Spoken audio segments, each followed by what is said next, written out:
himself getting passed by multiple cars, as I mentioned earlier on. So New York in a very precarious situation, but he often finds himself in these places. He doesn't qualify as well as he races. Up front, they are getting with Lee Aberdeen and Luca Varani, not very far apart at all here. But I just want to see how Alistair Haig deals with Marcello Kessler coming around the old hairpin.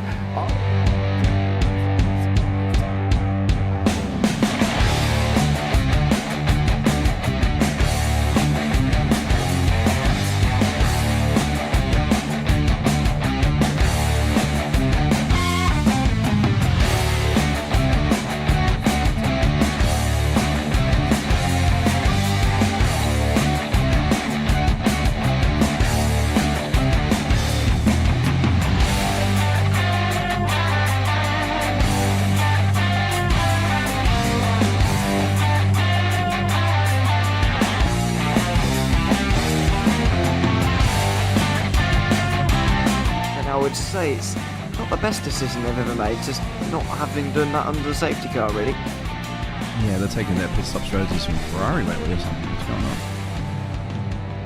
going on? In turn one, just too much gas on them, too much feet on the loud pedal, and unfortunately he's dropped him all the way down the order. But Philip Hammer is out in front by an 8.91 seconds.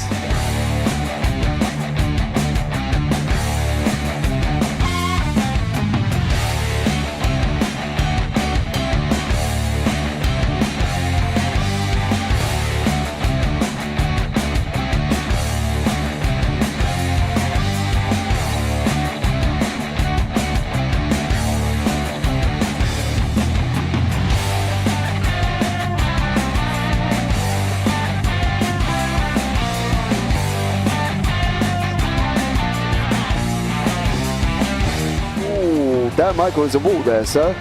And definitely doesn't want to be hitting that earlier on as well. Difficult, the understeer is in the dirty air through that final corner because it's such a long corner and you get dragged off into the grass very easily. He'll have the slipstream down in towards the chicane. Peterson was briefly alongside, but that slipstream has saved him and kept him in third. Yeah, Varani now lost a little bit of time to Aberdeen, about half a second. Peterson is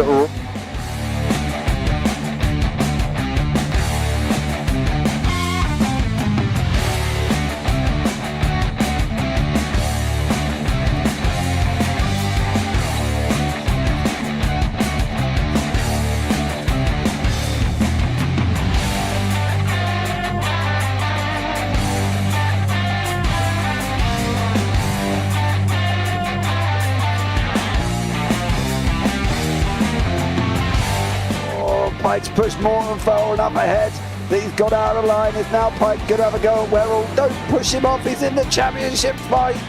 Jack Werrell chasing down Carl Jacklin, further down Rob Williams and Chris Barnes. Sensational run outside line now though for the heavy braking zone. Around the outside goes the Audi R8. Look how much Miller's caught back into play. Exactly, Miller's still such up. He's touched on second and change. All of a sudden Miller's back in play.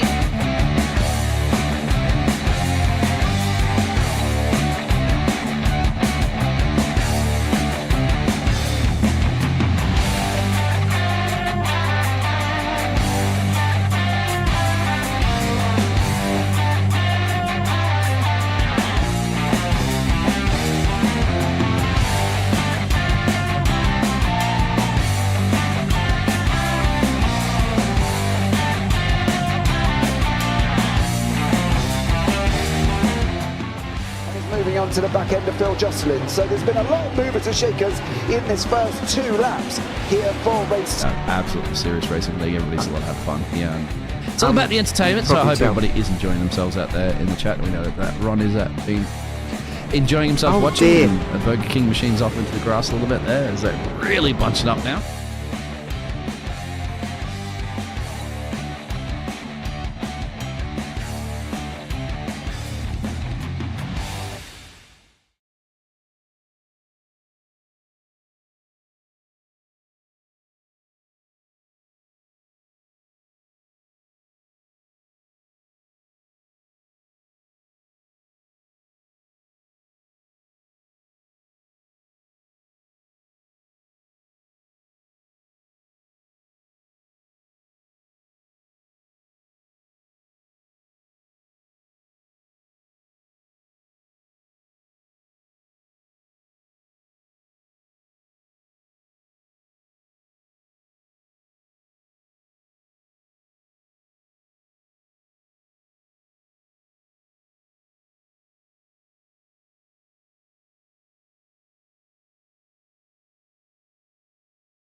and doing everything else behind the scenes to get things going. This is going to kick off our Season 5 Xfinity Series here. This is going to be 75 laps, 3 sets of tires, fixed setups, a fast repair, lucky dog, and wave arounder on the Dega Bassh 75. I can't anticipate anything too crazy going on. The 5 nights of racing are going to be absolutely amazing, and I am very, very excited to see how it goes. The Gen 4, the SRX, the road racing, the Xfinity, and more road racing. 2 nights of road racing. It's 14 race seasons. There's trophies where everything's ready to go, and of course, triplebypassracing.com is the place to see that. Qualifying is underway in the background here, and we are just watching some drivers go through and set lap times and get things going and comfortable. There's only about a minute left here in qualifying for drivers to try to get some times in, so it's just 2 quick laps and they go, and of course it's Talladega. The draft is powerful.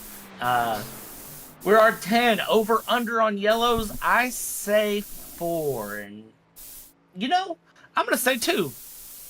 I don't think there'll be more than 2 cautions today, to be honest with you. It's gonna be, I think it's gonna be a fun one. I think it's gonna be a clean one, and that's just because I know how the triple bypass guys run. They have managed to jaw drop me on a lack of cautions many, many times. Of course, Mr. Benson and Mr. Crutchley are the guys that sponsor this race today.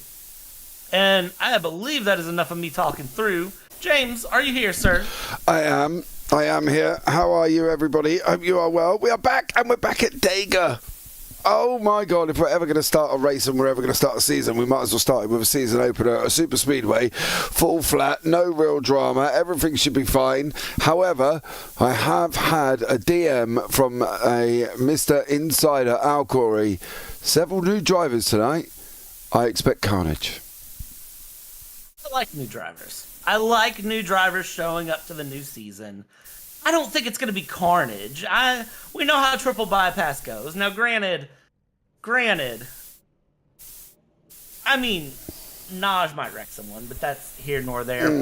But we've got everything up for the fun that is coming up. Mr. Jackson Stevens up there in P1. Mike Weeda in 2nd. Ben Harcum in 3rd.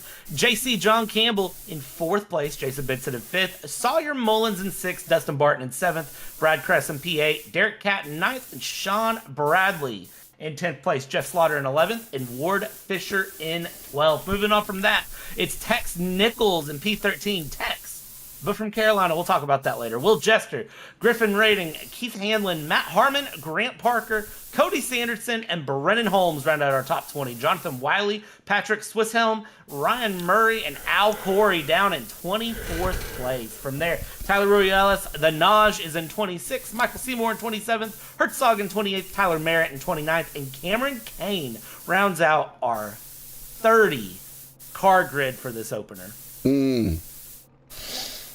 Yeah, I'm worried. I shouldn't be worried, but I feel a little bit worried. Why would you be worried, James? What is there to be worried about now? Come on. Dega. That's literally the only one. Welcome in, Slicks. Hope you're well. Have you got your popcorn? You have. Good job. Well done, son. Yeah, Dega. It worries me. I think during my official outing at the Dega week, I lost more IR than I have at Dover in a day. You know, and I would have thought with Dover you would have lost more, but no. Dover seems to be going quite well for me actually this week. Dega did not go well. Not go well at all. New drivers, 30 cars. I am a little bit scared. Do you think it's going to be a long one tonight? Is that what you're trying to get at without getting at it? I don't think it's going to be a long one because I don't think these guys are still silly enough to make it long. I think it's just Dega. That's it. That's where I'm just going to draw the line at that one. But there we go. They're underway. You know what? I'll give you that one, James. It is Dega. We'll see what happens. I have faith in these guys. I have a lot of faith in these guys. Now, granted, give it about 5 laps and maybe I'll change my mind, but it's only 75 laps here. It's not anything too crazy, so we'll see how it goes as we get underway. I will be watching the Krispy Kreme, Mr. JC John Campbell, and that makes me want to stop in the morning and get Krispy Kreme donuts on my way to work for a Friday morning. I probably will. It's a short pace lap here, and the pace car is going to be pulling in. We're going to be underway here, coming through the tri-oval. It's not the tri-oval that we go, but that is where the Geico restart zone is. But that start-finish line is all the way around, going towards 1. So you come through, there's your Geico zone. We keep it going. We keep it going. We keep it going. There's your Geico zone, and it's green, green, green, and we are underway here. And that is the 06 getting away very, very slowly. That was Sawyer Mullins. It looks like he just didn't know the field was going when it went, but either way, up in the front here, Stevens and Weeda side by side through, and it looks like everybody just nice and calm, double file, starting this race out. You can see where it will slide out from the 06 there. Sawyer Mullins caused a little bit of a gap to 13, hugging that yellow line, but up front it is Stevens and Weeda keeping things moving. Stevens and Weeda just side by side going along here in the back. There's a little bit of 3-wide action. We don't want to go 3-wide on the back stretch of turn 1, but that is the 06 yet again of Mullins, who is just dropping back, and dropping back there. He's staying the high line. He's staying out of the mix of things, James, which maybe he just doesn't want to be in the mix of things here on lap 1.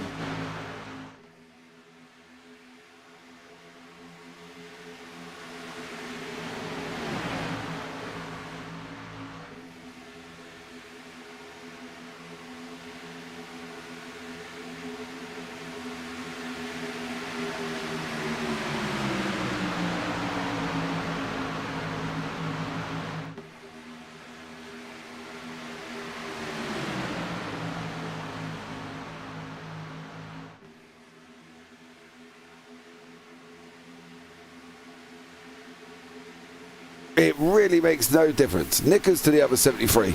10 to go. That's where you need to be. Just run. Get the laps off. That's it. That's all you need to do. I've been enjoying lately. I've been watching a little bit of the Big One videos on YouTube, and anyone who's a NASCAR fan knows what I'm talking about when I say the Big One videos, because restrictor plate tracks have the general rule that there's a big one. I don't care if you're in a 20-lap iRacing rookie class lobby or if you're in a 75-lap triple bypass lead. The big one's going to happen, and you better be prepared because there's nothing you can do about it. But right now, everyone's playing it clean. Double file, nice and calm, keep it under control, and just survive. You see the backstretch, people get a little wiggly, but that's just trying to get air into the radiator and cool the car down a little bit as they can. Yeah, I think for me, you've got to just make sure that you're not doing anything silly. You haven't really got to worry about tyres, right? I think tyres at Dega, you could do 75 laps easy. Oh, as I say that. Who was that for? I think that was Ward Fisher in the wall. No, not on his own, no, mind you. He was collected by Tyler Ruelas. Ruelas could just come down, kept coming down, and then unfortunately Ward Fisher was underneath. So, yeah, Tyler. Naughty boy, you. I think it's the preseason jitters. That's all I can give it to. It's the round 1 jitters of getting things underway, because I don't have a good explanation otherwise for why that hooked. That's that was a rough one. Yeah, I think if he's just come off the top, he's just overcorrected, tried to put it down on the bottom, and then presto, a car's there. And probably, wasn't expecting a car to be there, I guess. But this is one of the things I've learned over that week as well, is, apparently lifting is not good. Now, for me, I spent most of the time, my time at Dega on 70% throttle. And, that was it. I was lifting, backing off, going forward.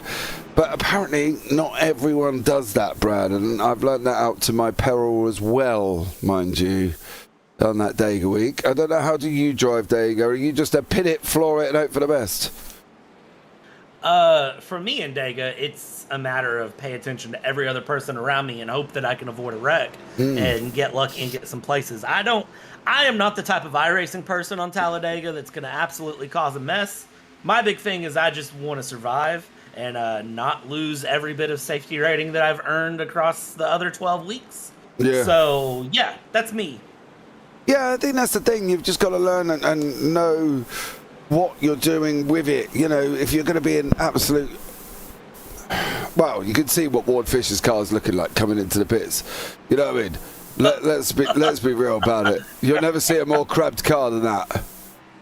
There we go. Fast repair. Job done. Hey, presto. Harry Potter. He's back together. So there we go. I don't think I've seen a car like that in iRacing in a long time. It's been a long time since I've seen someone drive their car at a 45-degree crab walk. Oh, yeah, he got hit.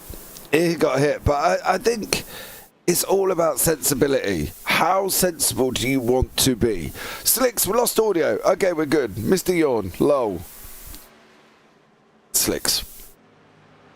You got a camera in my booth. How rude. He's stalking me, Slicks. Where are you? I'm waving. But yeah, I think for now, I don't expect this to go many more cautions. I'm thinking maybe 3, possibly. I think. I hope. I think the hope is a good option. I do think it's a very, very good hope. But we'll see how things go. I said 2 cautions, and that was it for 75 laps. And obviously, I'm off to a bad start because we're lap 5 and 1 caution in now. Yeah, but I think that was just purely the fact that if we can have a look and see if we can get...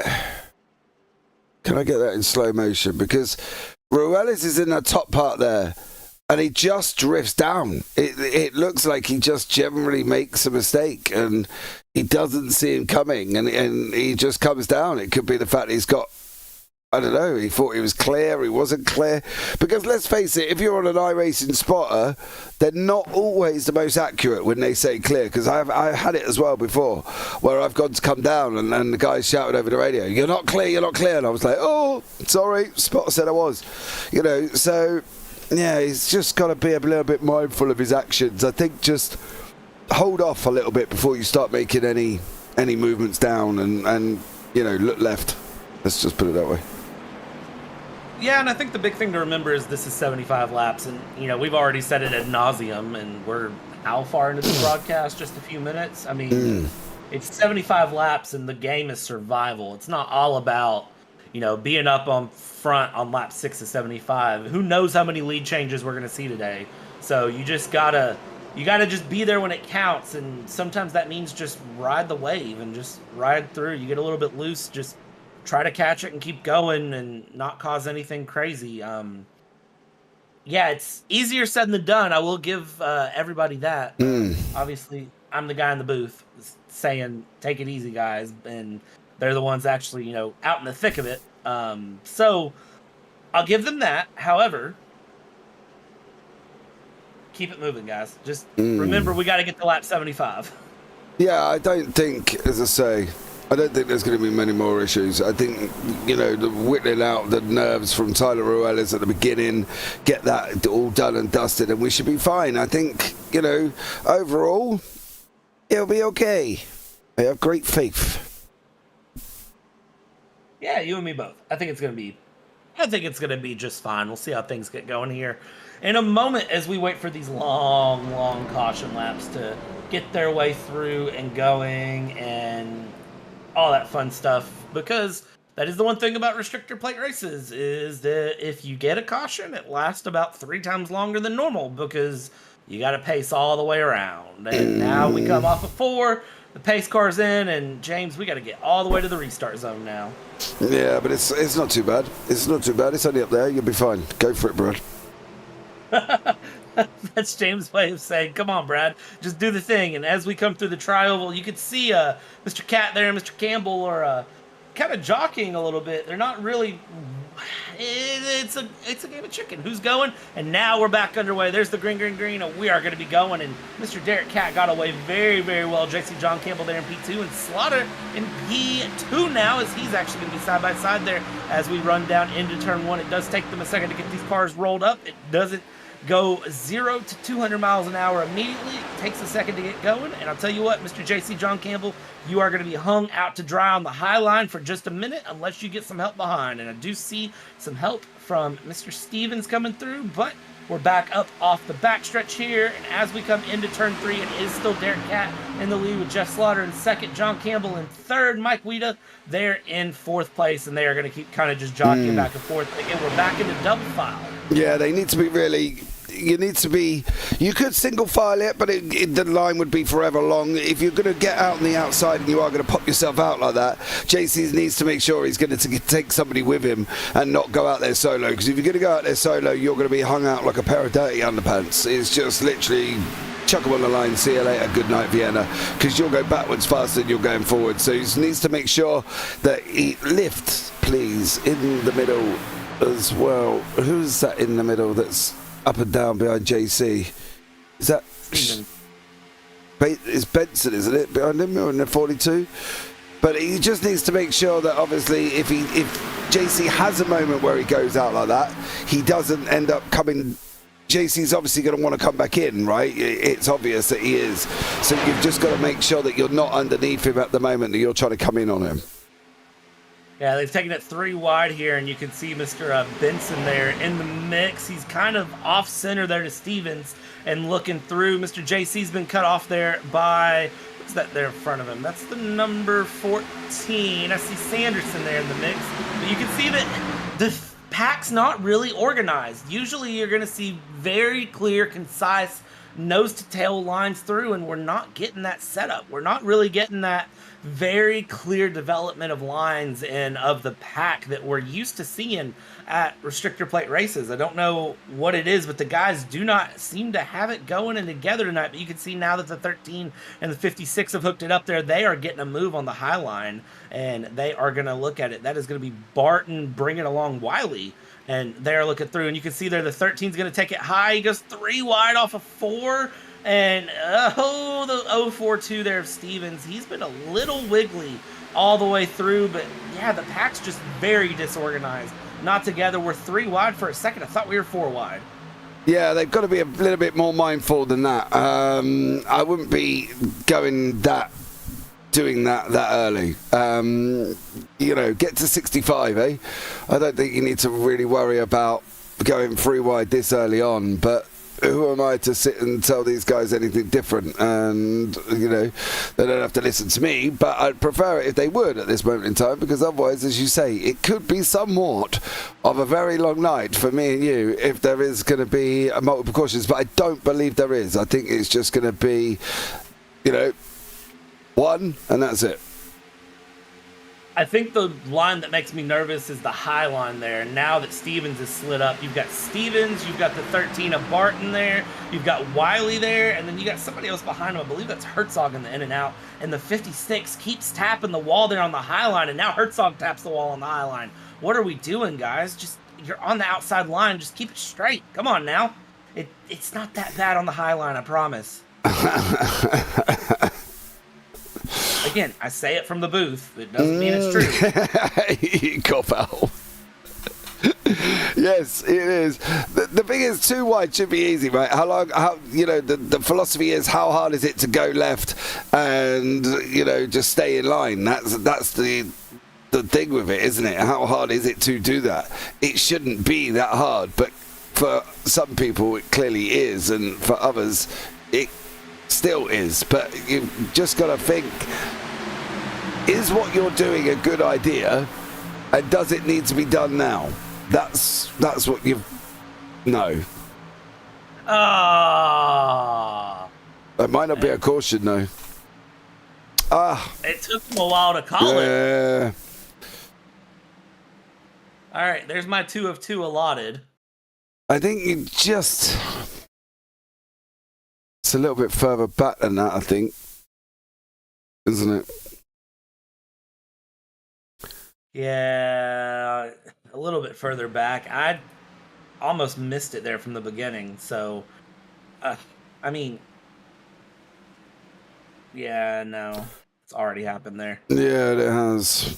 So, Sawyer Mullins with an absolutely totaled out car. And then that's the number 6. That's Mike Weida, who it looks like kept it off the wall that I can see. So there we go. So he's going to come down on there, isn't he? Yeah, watch Mike Weida there, the 6 in the center of your screen on the bottom line. Because he is going to go through. So the tops. No. Oh. Mullins gets what almost looks like a big dose of the old internets off the outside line. If you have a look when he comes all the way up, and I think that's where the problem lies. So he starts going down. He's now corrected and thinking, oh dear, I'm in trouble.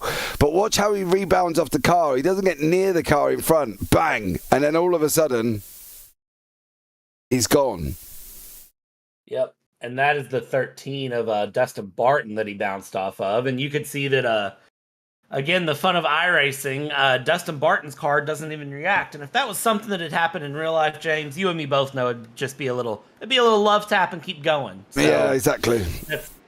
That's the unfortunate part of netcode, is that sometimes it hits, sometimes it goes through.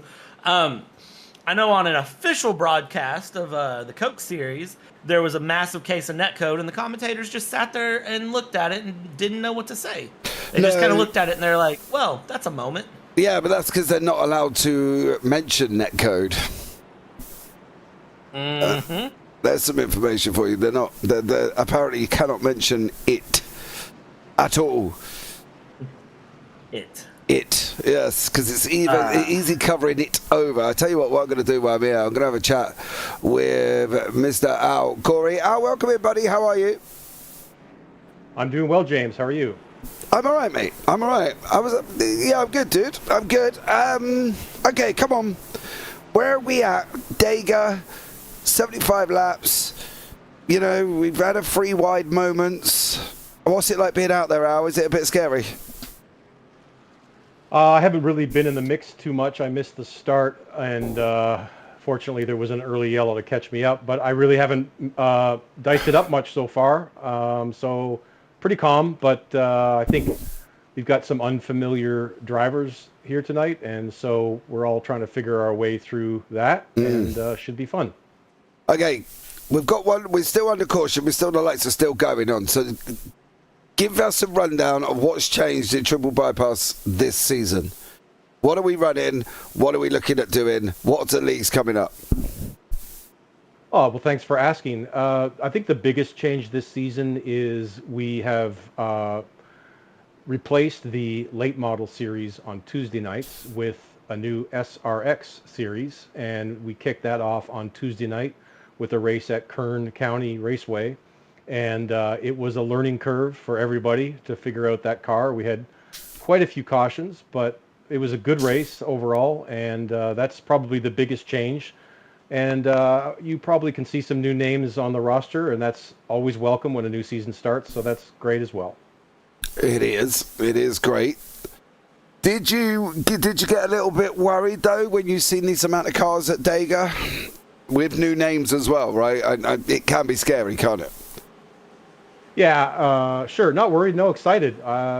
We always like bringing in new drivers and hope they stick around. It's great to get the bigger field sometimes, and SuperSpeedways bring out a lot of people anyway because it's great racing. So yeah, I'm not worried. I think we'll have a great race, and there'll be a few cars out at some point, but I think we'll have a great race.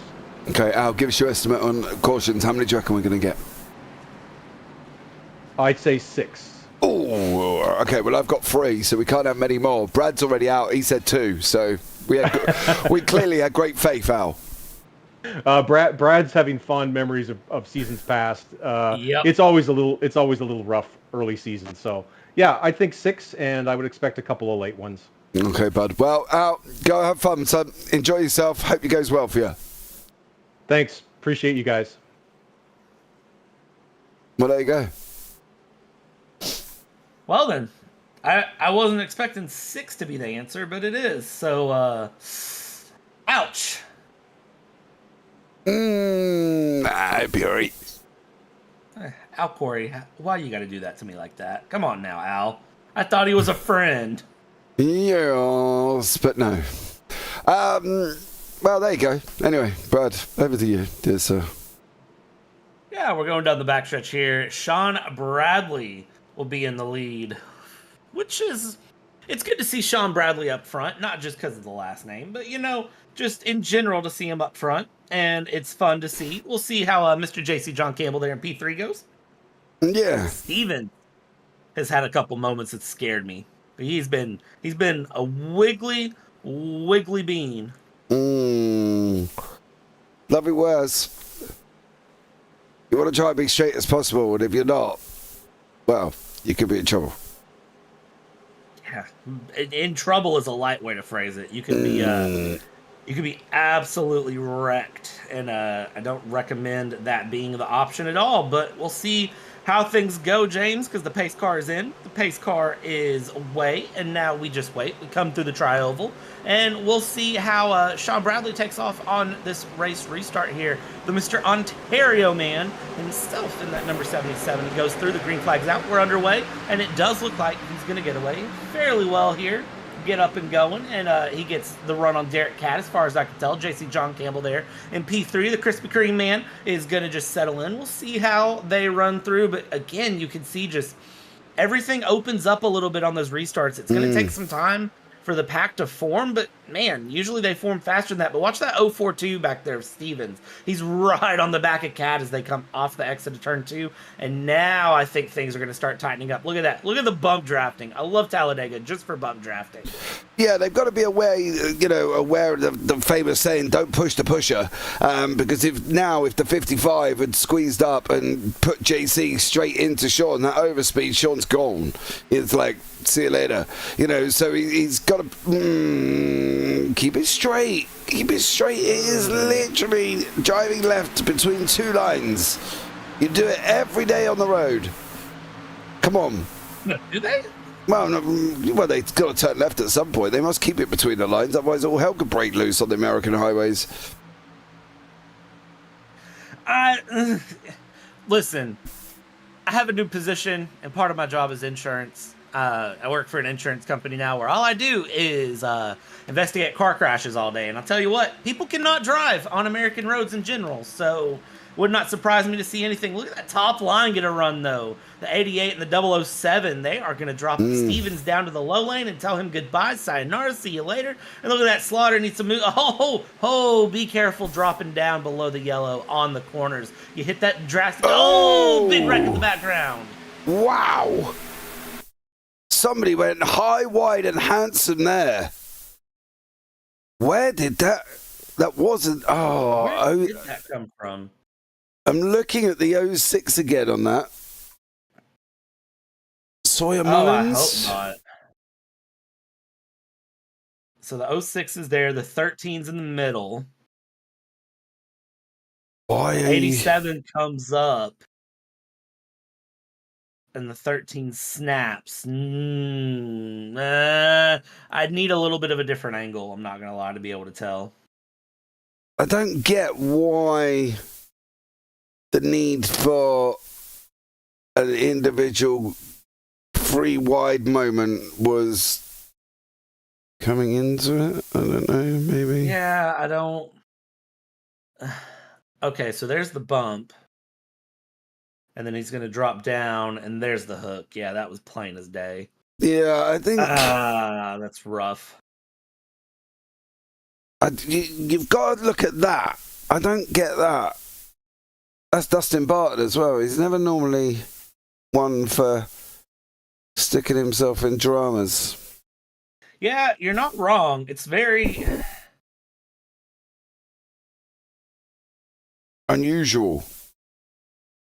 Yeah, unusual. That's the word I was looking for. And look at the 84. Look at Ward Fisher barely avoiding that mess. Oh, Ward is there going, don't hit me, don't hit me, don't hit me. I've used my fast repair, please don't hit me.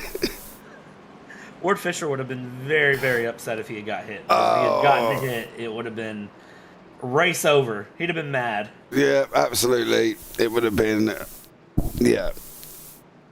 not have been too too impressed because he would have been out at that point, I think, for Ward Fisher. Because if he had had any more incidents on his car, it would have been good night. Either that or he's sit there and just waiting for the repairs to get done. But caution number 3, young Brad. Caution number 3. Yeah, caution 3 here, lap 19 of 75.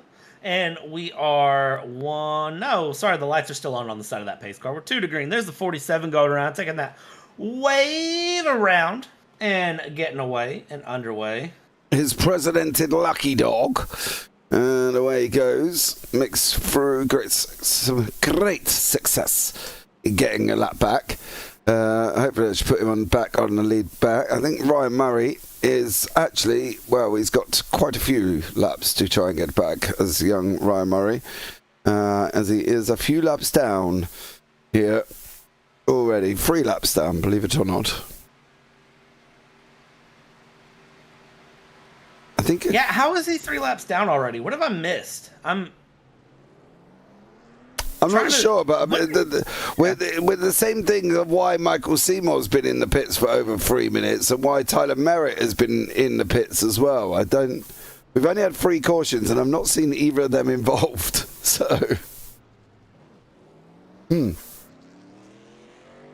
yeah, that is such a weird one, and I'm you know what? Stumped. I don't know. I'm not going to question it. We're just going to roll with it. How about that? How about that, James? Absolutely. Carry on.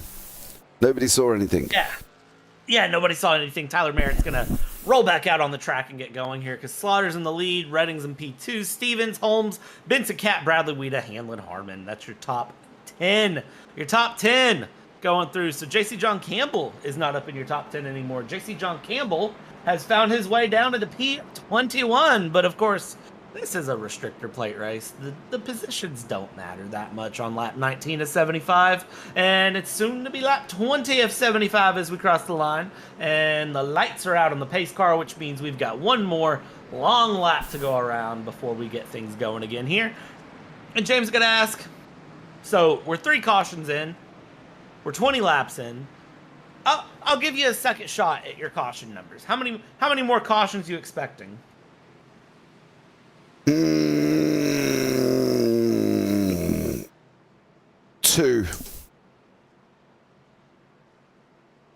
2 more cautions for a total of 5 this race? Yep. Yes, sir. Huh. We'll see where that lands. YouTube chat, help me keep up. Help me keep up, everybody in the YouTube chat. Let's see. You haven't told us how many you were expecting. I was expecting 2, and I think now my number's probably up to 7. Nah, too many. I have faith. Yeah, but we're 3 cautions in on 20 laps. That means we're going to be... Actually, man, if we keep up 3 cautions every 20 laps, that would be 6 cautions at 40 laps. It would. No. It'd be 9 cautions by 80 laps. It would, but we're not doing 80 laps. We're doing 75, so you could think 8 cautions. Mm-hmm. Plus, green-white checkers are an option. So, I mean, yeah, this could be a fun one. It'll be okay, though, James. It will be okay. It will be okay. I'm sure they will be fine. They will do a wonderful job. However, I wish Derek Catt would not blink out like that in mid-pack, because that could be a bit of a problem. Slicks has just said low. And there we go. A lull is a good answer. I think it's a good answer. I'm not going to lie. But let's see where things go, because pace car is gone. Slaughter's in the lead. We got the tri-oval coming up in the restart zone, and then we will wait and see where things lie from there. Hopefully the pack can get back going without too many issues, and we are going to be green, green, green. There it is. We're back underway. And then Mr. Jeff Slaughter got a run going. He's going to lead the pack underway, and you can see that leader always gets a run and then breaks out. And now he's just got to watch for which line gets going here. But back in the background, it is side by side for Redding and Stevens, and it takes them a minute to get these cars wound up and going. It's the exit of 3 before they've really got all their speed in them. Yeah, that's the thing. You can get a jump as much as you want, but you're going to come back very quickly. You know, that's the thing. You're going to get a jump. But unfortunately, it looks like the top line has already got organised quicker than any part of Jeff Slaughter getting any help whatsoever. And now, basically, I would expect the 007 to drop in. He has. I would have thought the 42 might have dropped in. Well, we've got two 42s, apparently, on there. Not Jason Benson, the Jackson Stevens. I thought he might have dropped in a little bit earlier, but he didn't, which therefore left him out on that high side. Dustin Byton, there was a massive speed. I know there was a massive speed difference. I'm just surprised you went through the middle, dear sir. I am just a bit shocked that you went through the middle and didn't, just hold up a little bit. It's plate racing at Dega. Just saying. And I'm not going to say any more. Sometimes it's fun to try to send it through and make a run, but sometimes you just gotta relax and ride the ride. Come on, it's 9:30 Eastern Standard Time on a Thursday night. Sometimes you just gotta hang out for a bit and let somebody else make the boo-boos and just let somebody else decide to take it 3 wide, 4 wide, and just reap the benefits. Because of course, when you have a 30 car setup, we might be looking 3 wide here. Yeah. Is he gonna do it? Is he doing it? No. I was waiting for the fact that he was out so high. I almost thought Cat was going to put him under and leave him there, because he's done it again. And now Cat's sitting there thinking, well, if you're going to do that twice to me, I'm going to come underneath you. You've either got to be in the line or run it out and hope that you get help, and you haven't. But that's what I was worried about, with the fact that Holmes went out, and therefore you're literally giving Cat an invite to come in. Because if you're going to run that high, you've got to expect somebody to come underneath you. And if that is just purely because of the fact of the difference of control of the car, then you may need to sort of just turn in a little bit earlier than what you're doing. Because I can tell you one thing, if he keeps going out high like that, sooner or later he's going to come down and there's going to be a car there. Yeah, that's the thing, is I don't know why some of the drivers are doing things that I don't understand. Like him taking it 3 wide there, I don't understand. I don't understand why he's dropping high. It's just, it feels like it's a lot of just people learning how to race with each other. It's a lot of the names that I don't recognize that are starting to just, I think, try to figure out how to race with each other. I think the thing is as well, you've got to remember, when you're going into Dega, you've got a massive overspeed like that, and Tyler Ruelas has just got nowhere to go. You struggle with it. What you're better off doing, until you can get used to where your full draft turn-in is now just sit at the back, because you've got to make sure that you're aware of where you're turning in. And part of why they're ended up high is they're missing their turn-ins. So therefore, the line itself is being extended out. So they're going up high because they haven't turned in where they should do. And it's not a massive turn-in, don't get me wrong. It's not like going left at Road America or whatever, but it's still a turning point. And if you miss it because you're blinded by what's going on in front, you've then got to make that correction. You've got to end up going high. You've got to end up coming back down again. The difference is you want to make sure that you're not coming down with a car underneath you because the person behind has gone up in the inside, because that's the problem. So I don't think it's the fact that they're confusing. I think it's the fact that they're missing their turning on entry, and that's why they're ended up high. And the best part about all that is that came from the Englishman, not the American. That should tell you a lot. I know. I'd kind of come off that conversation and thought, hold on a minute. God, I sounded like I knew what I was talking about. I'm just saying, Englishmen can make some good NASCAR commentary.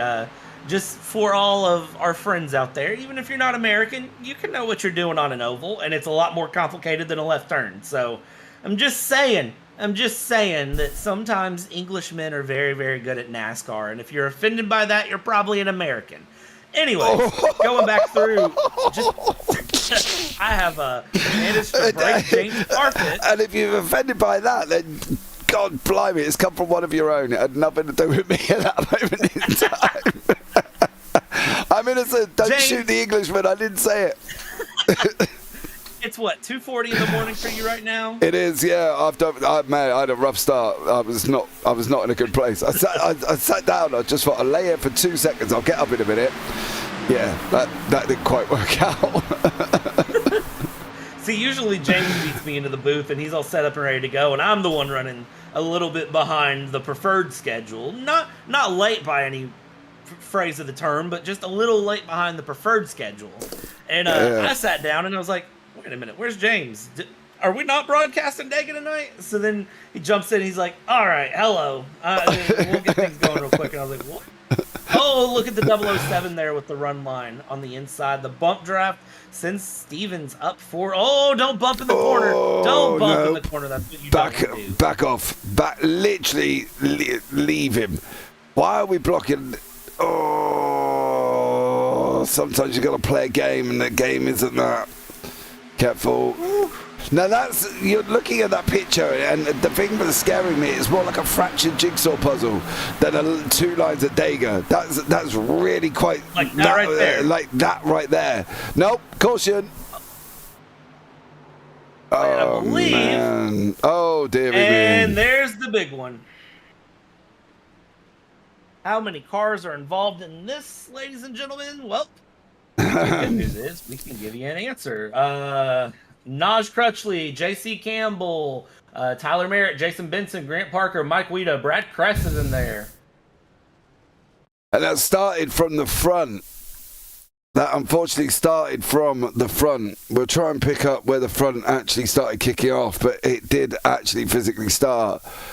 It started there, so what we might have to do, I might have to do something I don't really like doing, but look, if we're going to... Started with Jason Benson. If we can only catch it. So he's in. The problem is there was a move in the wall. Yeah, Slaughter and front. Bradley. Yeah, ran each other up. So Slaughter and Bradley have started bumping there. He's bumping in the try.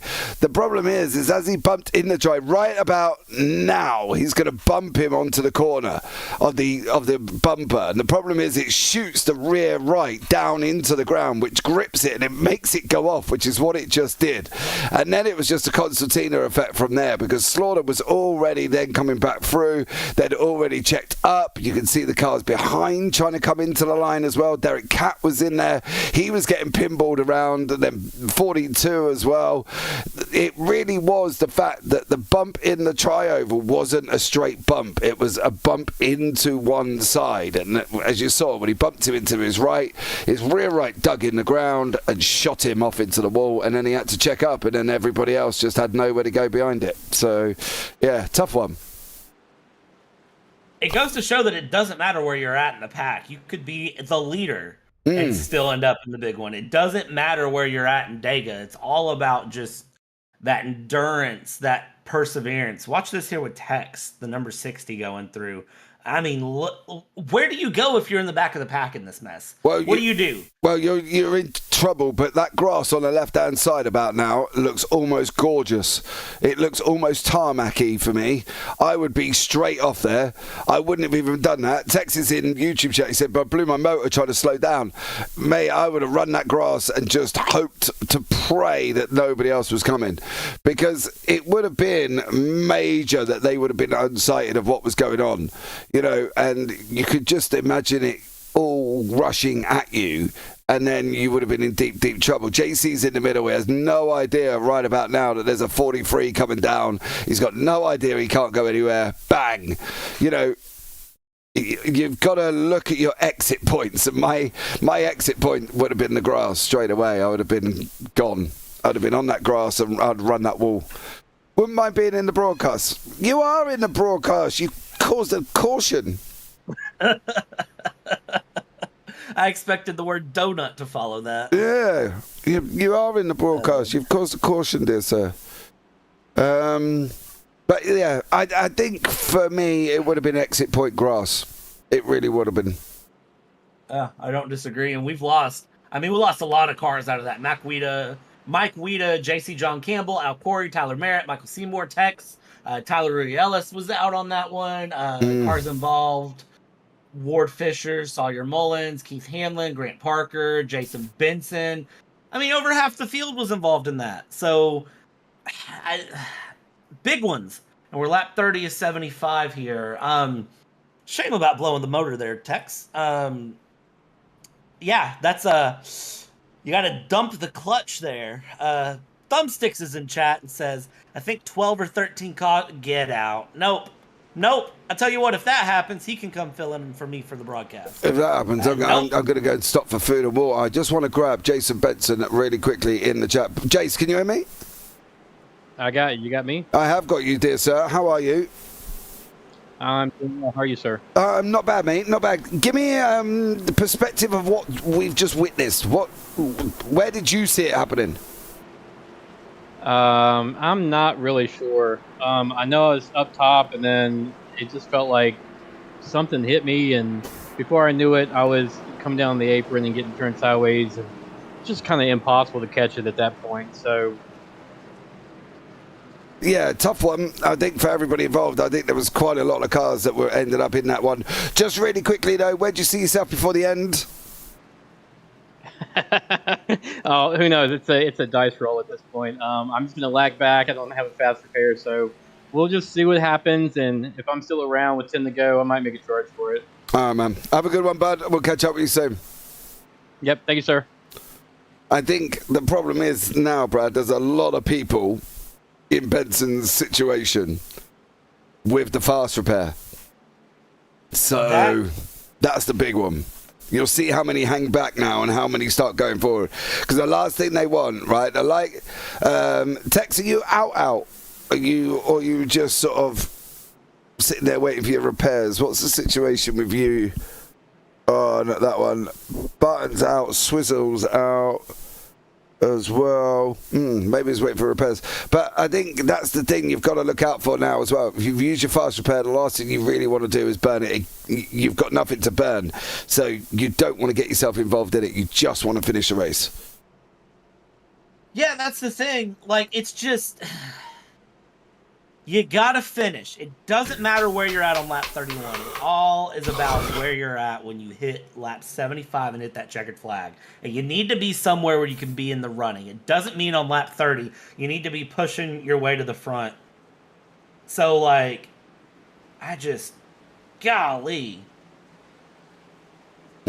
Man, these guys got to keep it together, but they're coming off of 4 here. Again, it's another second of the tri-oval, but I do anticipate these guys are going to back up a bit and kind of hang out and relax and keep things going. It's going to be fun to watch, and we'll see how things go as we get ready here. Following Jonathan Wiley coming through the tri-oval. And we're going to get things going here in just a moment with Stevens in the lead, Cat in P2, and it's green. We're back underway, lap 31 of 75 to be 32. As they cross the line here in the Dega Bassh 75. And now we just get going. And again, it's Stevens getting that run. It's Wiley in second. Cat's up there on the high line with the help of Sanderson. The 0-1-4. Even though I don't really see the 0 on his number, but I'll give it to him. And watch the run that Sean Bradley gets, but then immediately backs off. That's the thing about the knowledge of the drivers. They know when to bump draft, and they know when they need to hold it. And the corners are where you hold it. Why is the 42? Why is Stevens backing up so hard? That is... Wow, and Wiley's going to slot it down to the inside. I didn't think the Highline had that much of a run.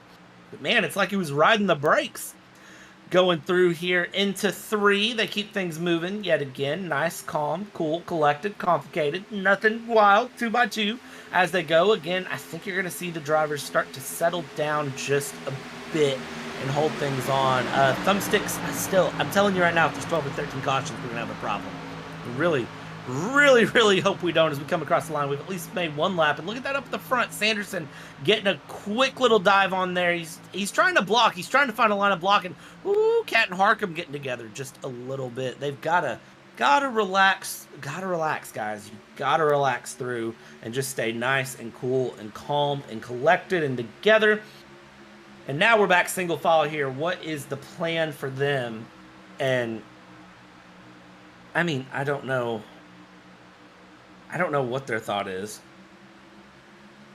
Keep it going, guys. Just keep it nice and calm here. Again, double file. They come off a 3 one more time and hold on to it there. Who's that on the inside? I believe that is going to be our man on the inside, the number 56 of Jonathan Wiley, who's thinking about trying to take it 3 wide down the inside line there as we see the 14 and the 1 move to the middle. But doesn't do that there, and I think it's smart just to keep double file and calm. I don't know about the rest of y'all, but I think double file is the move, and I think nice and relaxed is the groove as we keep it nice and pretty and rolling here. Yet again down the backstretch. Just lock up, guys. Just lock up and relax there and stay nice and chill. I saw in the background Sean Bradley getting a little bit slippy there, but it looks like he is okay. I don't see anything too bad going on. It's just going to be more of 2x2 action. I think the drivers have finally figured out that now that their fast repair is gone, they better lock it in, lock it down, and keep it going. I don't see anything too wiggly happening. The 007 there, the Arizona T... No, not Peace T, the Arizona T car.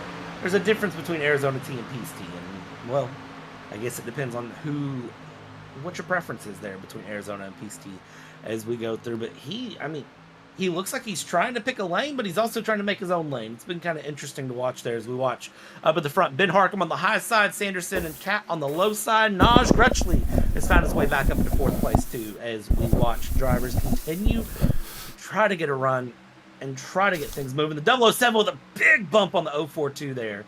I mean, doggone, that was hard. I'm really shocked he kept it straight there. Yeah, they got to be careful, Brad. They got to be careful. Yeah, it's, ooh.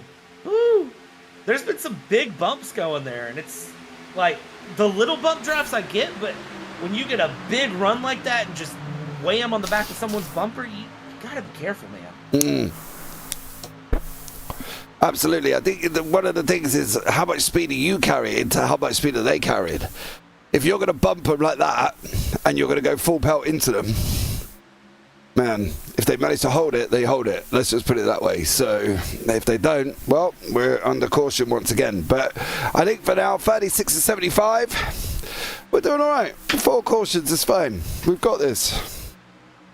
Yeah, this hasn't been bad at all. But, I think everyone has kind of cooled it there as we see that is the number 87 of Michael Seymour there on the inside line. He's letting the field through, which, again, in NASCAR, you're not required to, but I do think it's just a polite decision, especially if you're a lap down on a SuperSpeedway. Just kind of get out of the way. And the 007, Redding there, he's been a little swirly and we start to see the pack do a little bit of a split up there and make some moves. Who is that trying to go the high line? That's the 037 Cameron Kane. My old adversary.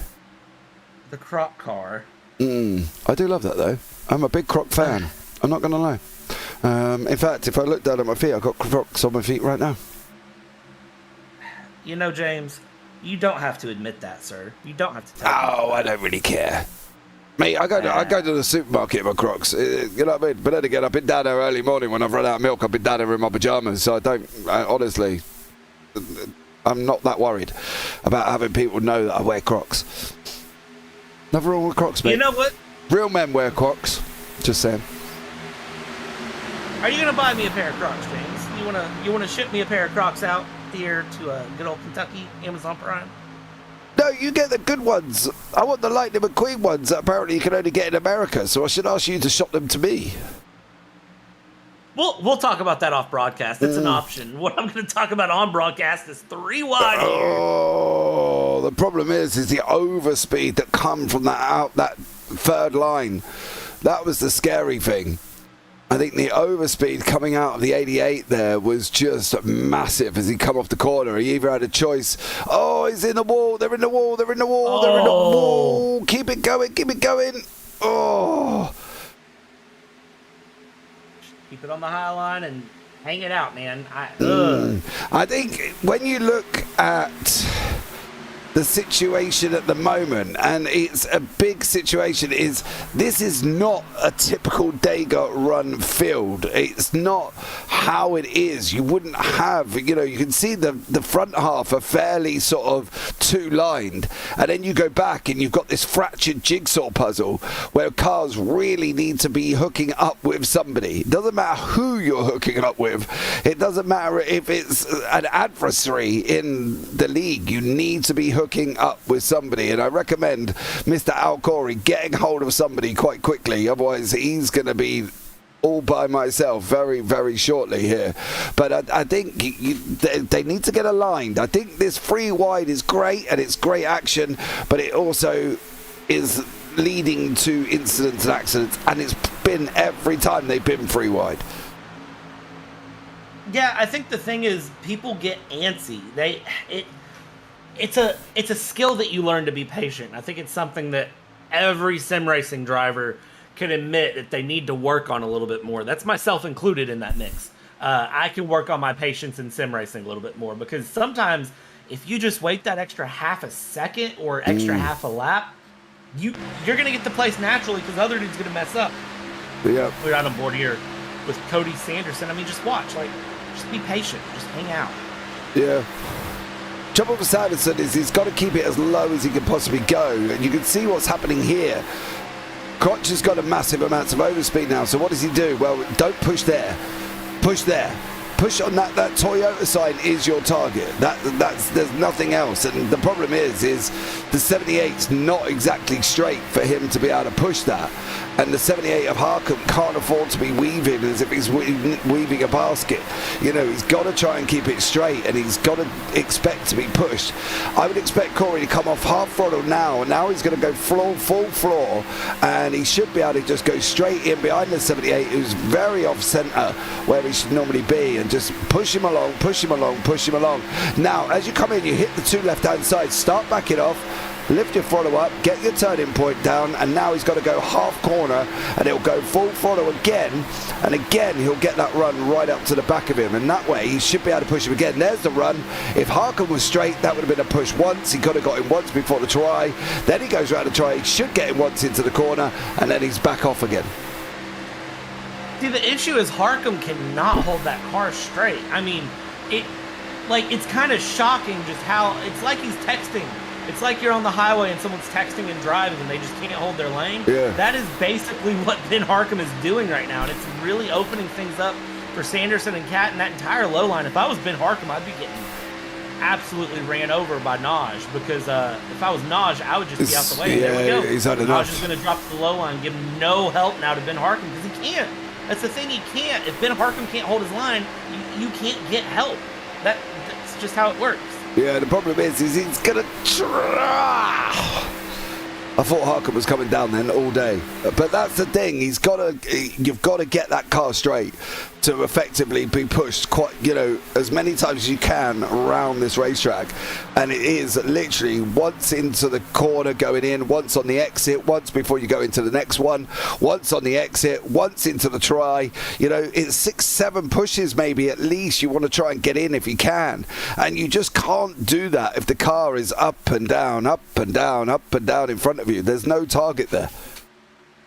See, but now look at how stable Harkham is now that someone's in front of him. And I think that's, some drivers are just naturally going to be better as the second car. And it can be, the equipment they're using. It can be the wheel. It can be just, maybe it's a visual thing for them. I don't know. But like Ben Harkham now, if we watch, he's nice and stable right here on the back of Wiley in the 56. And Wiley's the one that's kind of wiggling around a little bit. But look at Ben Harkham. I mean, just absolutely locked in his lane and comfortable. Yeah. Just trying to hold on, and really the whole pack is looking. There's a big block. From Sanderson high. Oh, that was a big block, Sanderson there. He slowed the outside line. Oh! And we're in there. Ben Harkham in the air, and that's the 007 in the back. How many saw JC John Campbell. How many fast repairs went out the window then? That's the question. If they weren't out the window already, I don't know. We'll see. Mike Weida, Derek Catt, Griffin Reading are in the pits through. Ward Fisher, John Campbell was involved. Yeah.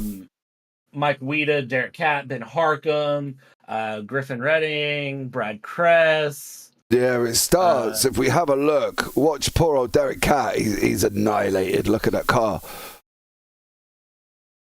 There was absolutely nothing he could do there, because look at where Ben Harkham comes from. Yeah, Harkham comes from the out. He's very high in his lane at the moment, and it's not an ideal scenario because he knows he has to come back down. The problem is, when coming back down, he is likely to go into the person below. He's very high off a corner. He's now coming down onto the corner because that's where he's corrected to bring it down, and he just hooks Cat, and then Cat's in the air, and we're doing multiple somersaults sorts of 007s involved in that one. Crutchley, 78 goes round, nodges in the wall. It's all a little bit. Harmon. Yeah. There's a lot of people. Oh, the 6 gets a bump as well, but the 007 can't do anything about that. The 9 is good. Yeah, they're not far enough down. For me, the exit point out of JC, if we have a look from where JC comes into it, when we're talking about where's your exit point, and for JC, the exit point is everywhere left now. Like, he can see that car in the air. Like, I can see it, he can see it. So my exit point would have been down there, straight down off that further. I'll take the 1X because I'm getting as far away from this as I physically can, and he's just got that car coming. It's straight in front of him. There's the 9. What am I going to do? I'm holding. Somebody's banged into the side of me and I'm off, and that's where we talk about differences of exit points. For me, it was that grass all day. There was a massive left hand side grass, and that would have been where I would have been. Yeah, it's riding on board. He did a lot of things right, but for me, the one thing that, again, going back to, I've been watching a lot of real life NASCAR clips and stuff the past week or so. The one thing you always hear the spotters start saying as soon as a wreck starts is break it down, back it up. Yep. Like, they immediately are telling their drivers to get on the brakes and slow it down. Yep, get it out. That's what I think some of these guys aren't doing. I think they're seeing it and they're going, oh, well, up, it won't be too bad. Oh, it's got worse. And they're having to try to react to things that are happening faster in front of them than they can. Like when we rode on board there with JC, and golly, look at Derek Cat in the air. Look at that car go up in the air. It's very Ryan Newman-esque to me of... whew. Yeah. Well, my car's done, says Mike. Yeah, I'm not surprised. I think, to be honest, if you've survived and you've still got your fast repair, you are a lucky boy. But I do want to have a... No, I don't, because he's gone. So I don't... Oh, no, he's not. He's still there. I do want to have a quick chat with the number 78, Mr. Ben Harker. Ben, welcome into the booth. How are you? I'm doing well. How about y'all? I'm good, mate. I'm good. Are you okay? Do you have you got any injuries? My neck's a little sore, but I think I'm good. Give us your opinion of it then, dear sir. It was a little bit of neck code. Yeah, and unfortunately around there as well. Do we have a fast repair remaining, Ben? Yep, just waiting for this tow to finish, and I'll be back on out there. Awesome stuff. Where do you see yourself after that? What do we think the opportunities you got? Hopefully in victory lane. I got a good feeling. You got a good feeling. Can you get out? The problem is, though, can you get that tow done before that lap? No, you can't. So you're a lap down at the moment. Yep, I got 5 seconds left. All right, mate. Well, look, get out there, have some fun, see how you get on. Hopefully you'll survive to the end. But now you ain't got that fast repair, mate. I'll probably try and keep out of trouble. Alrighty. All right, so that was Ben Harkham there. Very short and sweet. I do love the fact of Ben just like, yep, nope, yep, neck cold, done, yep. You know what I mean? So. Yeah, you could tell he's still very he's in the mindset that he's going to win this race somehow, even though he's a lap down on a SuperSpeedway. So I'll tell you, it's not impossible to get that lap back, especially if we have another caution. He's in the right place. Yeah. As long as he's not involved in the caution, that's the hard part. That is the hard part. I'm wondering where Derek Cat is sitting at the moment. Oh, well, he's back out. So, fair play to Mr. Cat there. He's still running. But I think Derek is out of fast repairs at that moment in time. I've got a funny feeling after that one, he would be out, Brad.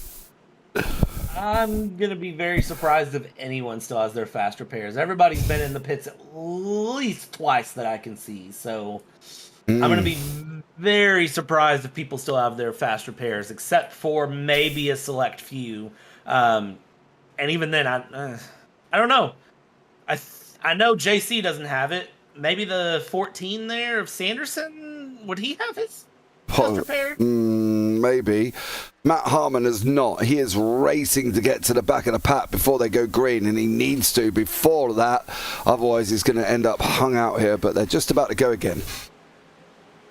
Yeah, he's still got a little bit of time, though, to bring it together. He's coming off of 4 now as they're hitting the tri-oval, and he's going to have a run of speed, so he might actually be in a very good spot there, Matt Harmon, if he can get his way around. But we're back underway in just a moment. I'm a little too early, and now we're back underway. There we go, and it's the 14 and the 74 that get things going, with the 56 getting a good run as well. They're Wiley on the outside, trying to take Sanderson up for the race start with Jester there. On the low side, you can see he's dropping back that top. Those top 2 are going to try to get a run, and look at that. They're only 140 miles an hour going into turn 1, and you might say, what do you mean only 140? That's fast, but watch how fast the speed is by the end of the back straight. Watch how quick these Xfinity cars can get.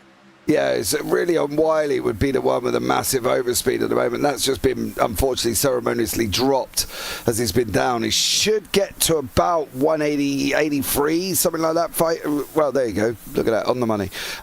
Before entering into the corner, and then it's just going to be a continuation of how much speed you can actually carry coming out the other side beforehand. If you're topping 190 by the time you get into turn 1, you're fine. You know what I mean? Because I think your car would be running okay at that point. I will say they have slowly started dropping Tyler Morales off, so whether or not Morales, well, he's not, because he's not in the draft either, so he's definitely not hitting 190, but these guys definitely are. We're coming into nearly 35 to go. And at the moment, Wiley, Sanderson, Jester, Stevens, Hanlon are all at the front of the field currently, though, Brad. But I mean, it doesn't mean it's over yet. It's not over yet here at SuperSpeedway, especially not at Dega. Yeah, this race can go completely on its head. It's Dega. It's Talladega. It's a restrictor plate race. I mean, this race can go upside down and backwards in a matter of seconds. We could have the Dega Bassh 75 turn into another Bassh.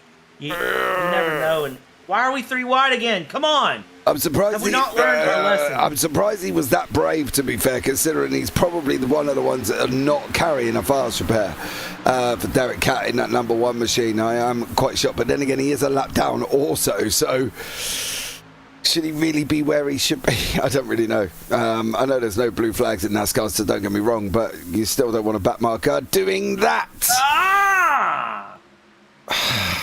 Oh, and public enemy number 1 of this race is going to be Derek Catt. I tell you what, if he's a lap down and he causes a problem, there's got to be some public enemy number 1s there as well. Jackson Stevens is in the mix. He's in that 42 machine. He's got the 55 of Hanlon right behind him. He's got the 88 there of Slaughter right behind that as well. So, yeah, they've definitely got to be a little bit careful. A little bit careful. I mean, he just took off the rear bumper of Holmes, so I'm going to say he's probably already made at least 1 enemy, so... Oh, JC John Campbell's in the wall. And that, I have a feeling, was involving our public enemy number 1, Derek Catt, but no cautions out, but I believe JC's race is done and dusted and over. Yeah, I'm not quite sure how JC ended up there, to be blatantly honest with you. Let's see if I can pick up on him here. Derek Catt. Yeah, but was it...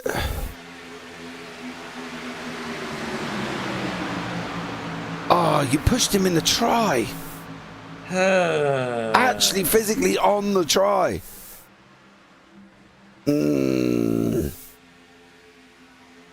Yeah. Especially as the fact that JC was on the lead lap. That's frustrating. That is very frustrating. And, 56 is around, and we get a caution for that, but not for JC slamming the wall? No. Come on, iRacing. Yeah. 24 to go.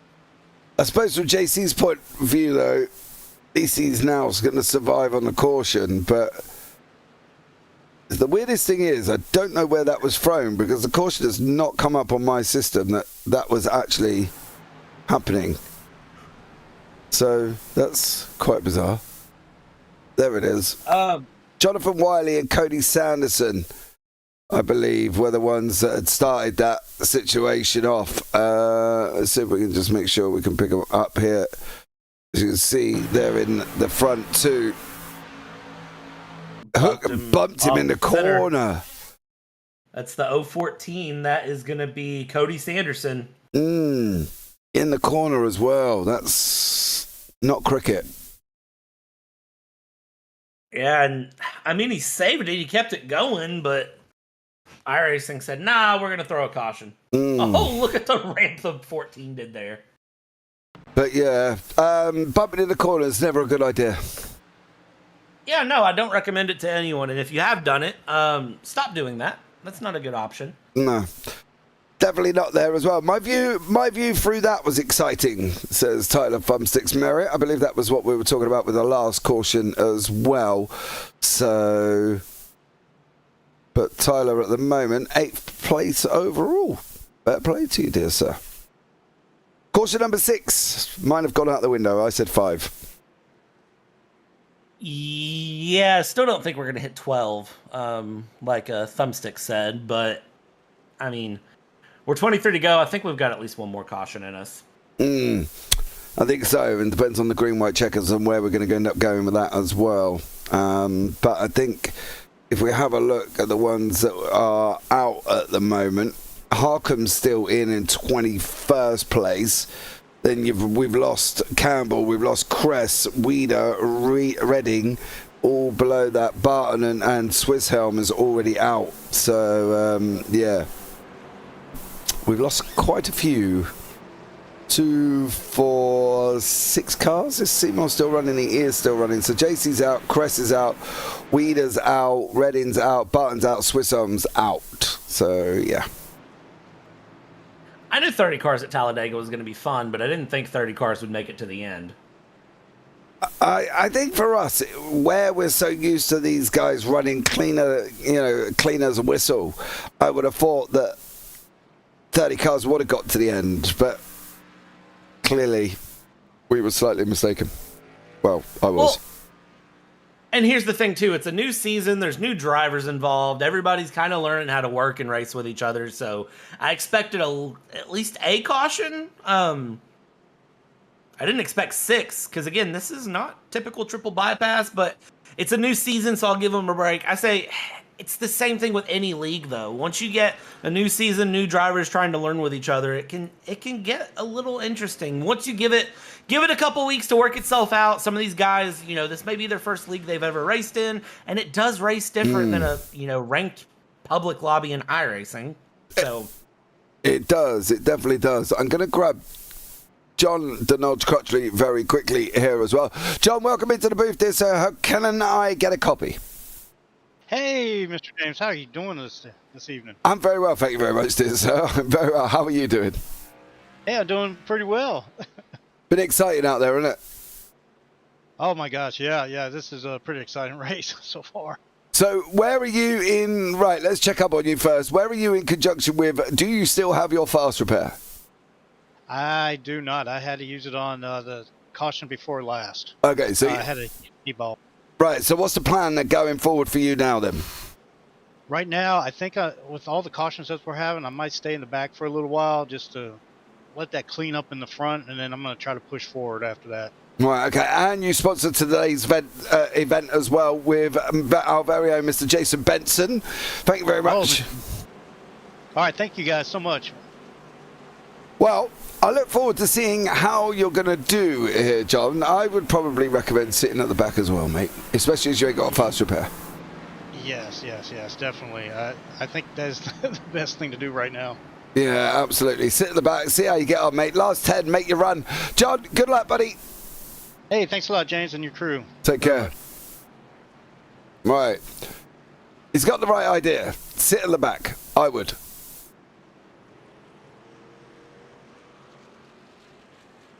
Wouldn't you, Brad? Brad? Yeah, I mean, I don't know. Okay. I don't know what else the choice would be. Why you wouldn't? It's one of those that I would not want to be the guy in the front that the pressure's on when you're down to the final lap. I would want to be the guy sitting second or third when the white flag comes out. Yeah, I would also want to sit back and think, well, do we really need to be running too wide going into the last 20? If you've got a break, if you could get the top 5 to break away with you, I would just go break away and go single file at that moment in time, because I would not be running too wide going into the final 10 if I could help it. But as I say, that's just me on that one. You know, I'm right there with you. That's the bad thing. So, I mean, James, it's like we share a mind, even though we're halfway across the pond. So I don't know what to say. It's interesting that an Englishman like yourself has such knowledge of NASCAR. I have to ask. I would ask how many American friends you have, but considering you spend your weekends with me, I know the answer is me. Well, exactly. Yeah, it's just you. But no, there are others. But it's not just you. Nah. Pace cars in, James. We're going to get this going once again. We'll see if we can't have another caution in the next 20 laps here. Stevens and Hanlon are going to lead us off with Stevens on the inside. And green. We're underway yet again. And look at that. Stevens gets rolling. But as we've talked about the last 6 times, it doesn't make that much of a difference if he gets rolling right off the start. Because look at the pack starting to catch up with the slipstream as we run into one in that top line. Hanlon and not Slaughter on the high line. That is Hanlon and Wiley on the high line, with the number 14 to Sanderson, who we've said his name a few times today, for better or for worse, gets going there on the high side, and we are going to get things going. The bump off the corner from the 56 and the 55, and there we go. And I just noticed that the 56 is running late model style numbers there with the way the numbers are set, and I like it on that Supra. Yeah, it looks good. Does look good. They have now come down, which is what was expected. The problem is they've literally just left Tyler Merritt out there all on his eyes. Spotters, gentlemen, spotters. Oh, man, they got to be careful. They've got to be careful. Lane changing as well. It's always difficult. Very, very difficult. And I tell you what, Keith Hanlon, why are you dropping below the yellow line like that and then trying to ramp back up on the curb in the corner? That's a dangerous decision. Again, that would be down to what we were talking about earlier on with field of view, and look, he can literally see nothing. So I would do the same. I would pull out to know where my turning entry is. Normally it's about where that white line was as we go into the corner. So I think you can basically sum up that what he's generally looking at is he can't see. So he pulls out to the left to have a look, and by the time he did that on the last time, he was already tucked into the corner. So he was like, now I'm aproning it, whether regardless or not, because your limited view, you are relying on the person in front of you to be able to turn when you want to turn, but it doesn't always work out. You can see, like, there in front of you is a prime example of Jonathan Wiley not being able to see where he's going because Sanderson has jumped right in front of him. When you're sitting in the cockpit, and I'll give you a rough idea of what a cockpit looks like, that you're not seeing a lot. So you've got 2 options. A, before you get there, nip to the left-hand side just so you can see, as we are now. Handler can now see where he's got to turn.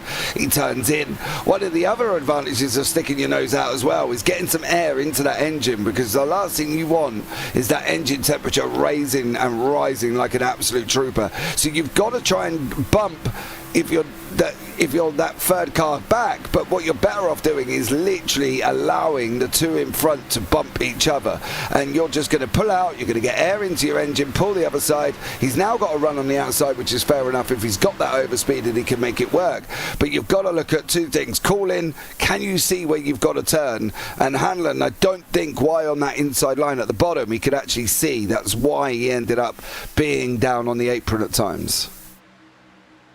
Yeah, it's rough, and you got to be careful with it, because from my experience, if you get a little too low on that apron and you upset the car balance, it's game over for everyone. But now Hanlon's got the problem that he's on the high line, and he had a run, and now it seems like the run stalled out. There's nothing in the background. Is that Al Corey coming through with Derek Catt in the background on the high side, taking it 3 wide? Yes. All right, they got the skill to do it, so we'll see what happens. Is it going to work? I don't know, but you know what, guys? You're brave. You don't have your faster pairs, so More power to you as Naja's going to try to run him up high there. And look at that. Derek Cat slots middle. That is going to leave Mr. Alcori high and dry and alone on the high line. Ward Fisher needs to be a little bit more careful if you're going to make that free. Because if you want to make that free, you've got to think, A, I've got to go with a friend.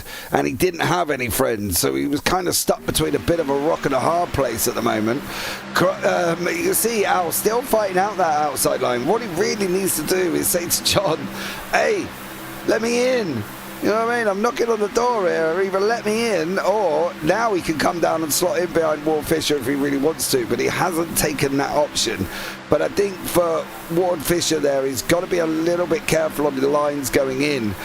If you're going to run high, that's fine, but you've got to stick to high. You can't be high, low, because it's going to cause you a problem. And these guys really need to tighten this up. The 74 again of Will Jester. He's up and down, he's up and down, up and down, up and down. You know, it's just not how sometimes it's done. Yes, there's massive overspeeds, and Ward Fisher has got one right as we speaking. But he's gone out with Corey, so again, he should be okay. Al sensible out on that third line, Brad. He should be good to be able to push him along. Yeah, he should be good, but now he's going to slot in middle and leave the 84 just, again, Fisher's just out there on his own in his own place. It's interesting to me how loose the pack is. I know you just mentioned it, but look at all of the space there. And, the 42, Benson there in the middle getting squeezed by Harmon, who, just looking through and thumbsticks. I tell you what, he is having some connection issues today, but look at this. Now we're going 3 wide. We're 14 to go. Now the guys are going to get a little bit brave, and who decides to do what where, I don't know, but you better find a friend, and you better pick a lane and make it stick. The lanes are painted here, so if you're in a lane, stay in the lane. Absolutely. Absolutely. Ward Fisher's now got the opportunity to make 2 places here. If he can just tag on to Benson, Ward Fisher in that 84, if he can just tag on to Benson, he can leave Cat on the outside. He can leave the 28 on the outside as well.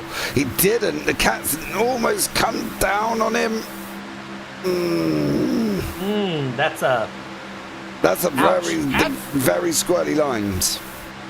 Yeah, Cat's been struggling to stay in the line. There's been a few cars that have been struggling, but I feel like we've said Cat's name again more than once, sometimes not the best set of light for not holding the lane there. But now we've got a true 3 wide running. This is where the muscles clench. This is where the nerves kick in, James, and this is where, if you're a driver, you better know what you're doing. But look at that high line. We're getting ready to go 3 wide for the lead here with the 28 of Harmon on the high line. You got 042 with Stevens in the middle, and down on the low it's Sanderson there just holding on, and all these guys just pick a lane, hold on to it, keep it nice and clean. We're 13 to go, guys. You've still got a few more laps to take down here.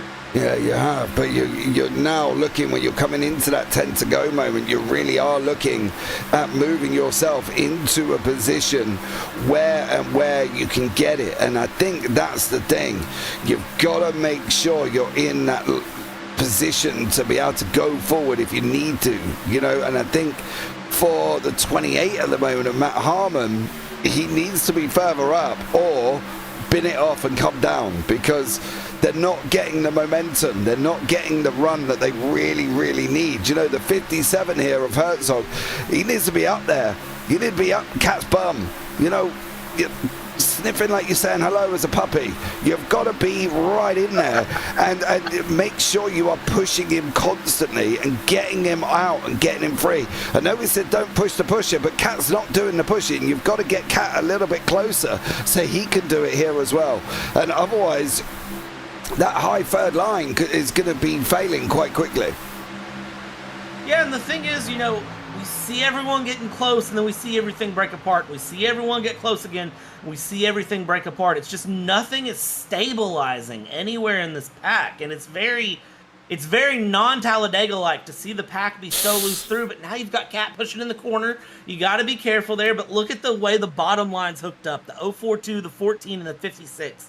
Look at the way that bottom line hooks up, and you get the bump from the back to the front, and then they settle things back out and just hold that little bit of a gap through the corner. The middle line and the top line aren't doing that, so that bottom line is going to be able to hold it together a lot better and keep the pack moving, the bottom line moving, But then the question becomes, when we're down 2-3 to go, what does anyone on that bottom line do to move ahead? Because they're going to be stuck there. Because now you've got cars in the middle who won't go, and you've got cars on the high side that won't let the middle go. So you're going to create a big mess very quickly once we get things going. We're 10 to go, James, and anything can happen here, but it really is that top line that is disappointing me right now. I think that they're just not quite there. Almost there. They're making a way forward. I think Ward Fisher's in a good spot if he can just get onto the back of Benson. I think if he can literally get onto the back of Benson, he's able to force that outside line to stay out there, because they have to. There's no room coming in. There's no room at the inn, and that's the thing. You've got to give them as little of an impact as you possibly can. The problem is Hanlon's now leading that middle line, getting some help slowly off the bottom. This is the fractured, I want to go to the front part. We're in 10 to go now. Now you're expecting that outside line. There will be some blocks coming from the middle, because if they're not going to, that run is going to continue from the outside. But it's going to be very, very interesting to see what they do. I think, Wiley at the moment has got the right idea. Sanderson and Stevens, just sit in, line as it is. Let your line run, because Will Jester's doing the same. Slaughter's now just gone out and popped himself up into the middle as well. A lot of movement going on here, and this is all because we're coming into that vital stage now where they need to be making these moves. Yeah, I don't know what's going through Harmon's head there on the high line. Matt Harmon, I mean, he's just a roadblock to everyone at this point. You can see even Kat's given up on him and dropped low, and now you've got the 42 moving up at Benson. Benson wants to make a run with the high line and see if he can't say, okay, Harmon, if you're not going to go, why don't you push me along? Go ahead and give me the win. But now Harmon's bumping the wall a little bit on the high line. I mean, Harmon is just not having a good time. And I do want to point out that Derek Cat is 2 laps down there in the midst of this battle for the race win, the big pack, whatever you want to call it. He's 2 laps down, finding himself in the mix of what could be an interesting situation. But, I mean, he is putting moves on, though. Look at this. He's going to try to lead the high line around now, which if I'm him, I would just back out of it. Yeah. But Cat can do a great service if he's got Benson there with him. But you can't be doing too much. You've got no lane now. This is where, when you look at it, the door's closed, the door's open, the door's shut. When they come into the corner, that middle lane literally put a little bit of a squeezes onto the outside to say, well, if you're going to come, we're going to make it difficult. And they are making it very difficult for them, because they're not exactly in unison either. They are moving quite frequently up and down the track. It's obviously Tyler, as we know, is on a controller, so we were expecting some movements from him as well. But they're not making it easy for that high line to get the run. So they've either got to decide now, right, I'm going to go now. Oh, and there it went. And caution. Uh-oh. We're still wrecking after the caution. Come on, guys. Corey was in there as well. Corey was in that. Jason Benson, Michael Seymour, Sean Bradley. Bradley's gone straight back to the pits. We'll see. Ben Harkham's in there. We can see. Where did it start? Yeah, there was a hook from. There's the main protagonist of it. I think we'll. Whoa. It was Jester. I think in that 74 may have had quite a lot to do with that. I think Jester and Bradley hook each other here. And I think that is what starts it, because I think Will Jester had a run. He slides up. He slides up and taps Sean Bradley, and then he hooks the 38 in the back because the 55's loose too. And then the 57 sends Sean Bradley up into the 43. The 38 goes up into Derek Cat. And then from there, it is just chaos. A game of marbles. Yeah, Al Corey tries to... Well, unfortunately, I'm not quite sure why he didn't take the whole of the left-hand side. But maybe that was just because he couldn't see or what the situation was for Al Corey there. Oh no, he can see. See? Go left. Lift and He's already lift and left. I don't think he had enough time, really. Yeah, I think that's the thing. You've got to try and get reactions of a cat, and that's not always easy. Not always easy, as we're on caution number 7. Caution 7 with 5 to go currently, and I think it'll be 4 to go at the line. Possibly 3 to go at the line, which would mean that it is a de facto green-white checkered. It is. Yes. This will be interesting. Yeah. Go on. How many attempts do they get, James? Do you remember 3. off the top of your head? 3. All right. Are we going to use all 3? Probably. This is going to be fun, James. This is going to be a lot of fun. I'm absolutely. I'm interested to see it. I think you've got to be realistic. You've got to be realistic of what your aim is, right? We know there's going to be people now that are going to be sitting in that pit box, and they're going to be in there for a while because they haven't got the fast repair. If you're caught up in a lot of the big ones at the moment that's been happening, you're in trouble. Benson's still in there. He's been in there for a minute and a half. He's towed back as well. So they're going to wait for the tow. So Sean Bradley was towed in.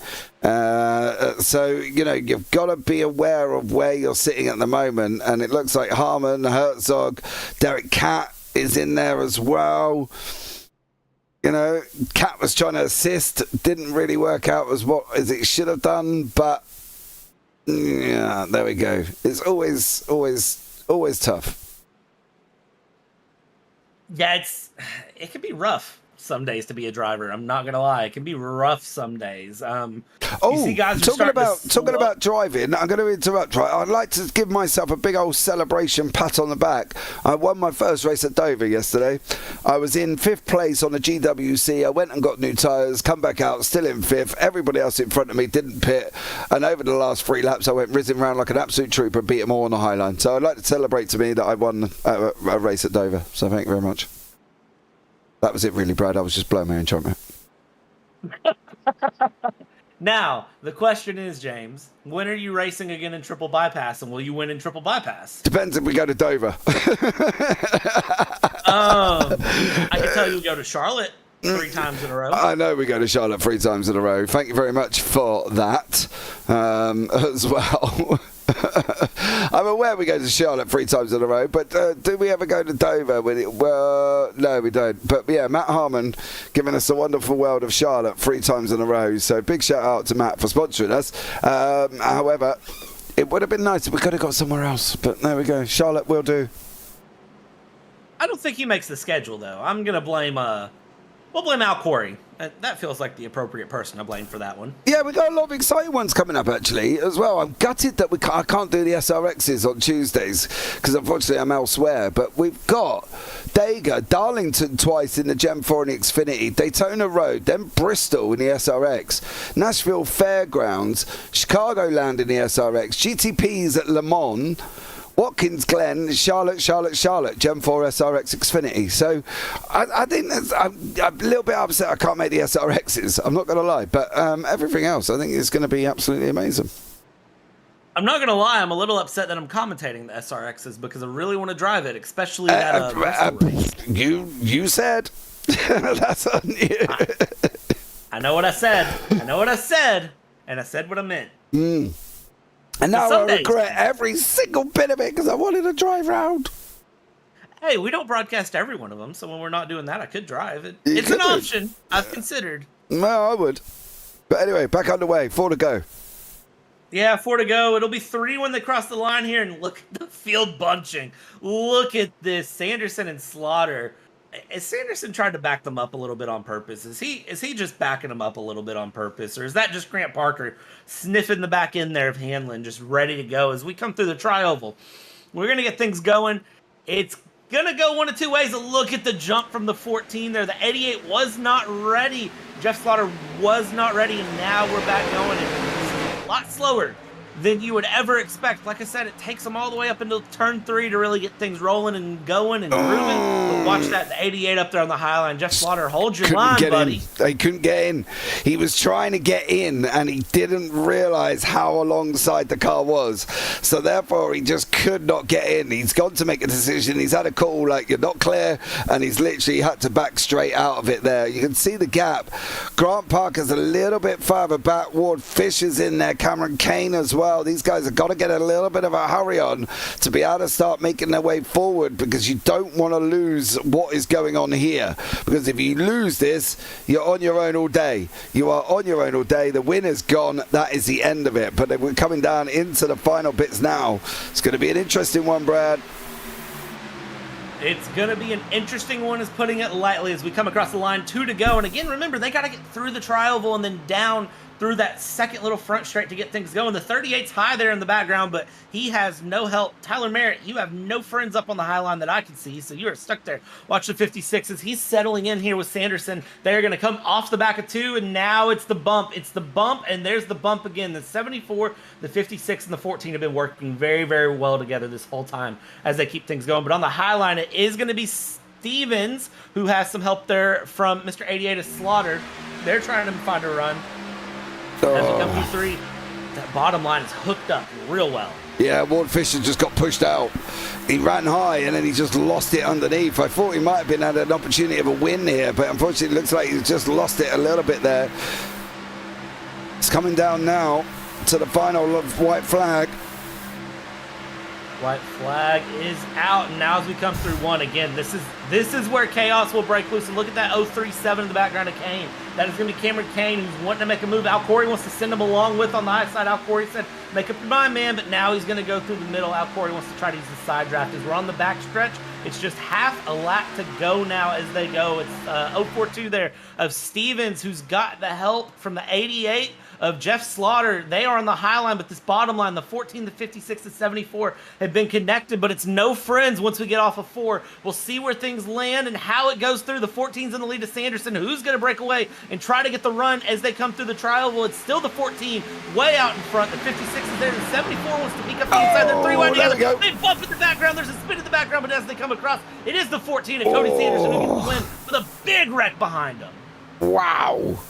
I am, very, very surprised there that did not get moved. Cody Sanderson, you want to owe John Wiley a big old beer right about now, because he literally had the run that he could have pulled out on you, and he didn't, and he's literally just pushed you over the line. That is... wow. If you're ever going to need a teammate, that would be about it there, because I can tell you one thing, Cody Sanderson, you are a lucky lad, because Wiley could have got you coming off that corner. Yeah, it's really a shock he didn't. I thought he was going to run for it. And I will tell you, someone's not happy with someone there. Because I was getting ready to say that Jackson Stevens and Thumbsticks, Tyler Merritt, did get Will Jester there going out of the tri-oval. So the 42 and the 74 having some sort of a disagreement there. We'll have to be careful because the 42 is our third place finisher. So we'll have to ask what that one's about. Looks a little bit weird. There we go. Yeah, I'm not sure what that one was about. And look at the 55 there. That car is ruined on the start-finish straight. But Cody Sanderson, by a surprise, defies Talladega odds. 2-6. And finds his way. There you go. Sorry. Finds his way forward there. Jonathan Wiley there in P2, and it is Who's Your Daddy Racing. What a team name for P1 and P2. Will Jester in 3rd place. Jackson Stevens in 4th. Tyler Thumbsticks Merritt showing in P5. And then it is Cameron Kane in 6th place. Jeff Slaughter in P7. Ward Fisher, Grant Parker, Al Corey. From there, it's Sawyer Mullins, Brennan Holmes, the Naj Crutchley, Tex Nichols, Mark Herzog, Jason Benson, Matt Harmon, and Keith Hanlon is 18th place, the first car a lap down here. And then from there, we're looking for P19. And P19, I show, is Mr. Ben Harcum.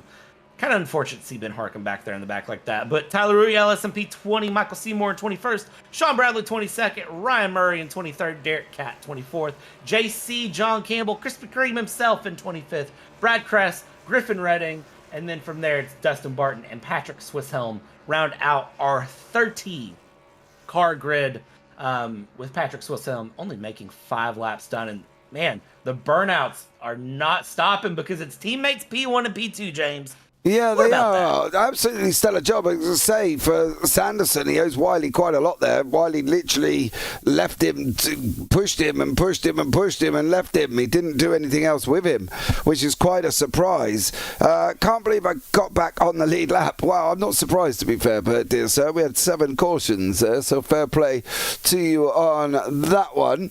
None of the top 3 are in a voice chat at the moment, so I'll tell you what we'll do. Let's have a chat with, where are you? Let's have a chat with the number 74 of Will Jester. Will, welcome into the booth. How are you, sir? Hey, how's it going? I'm good, man. How are you?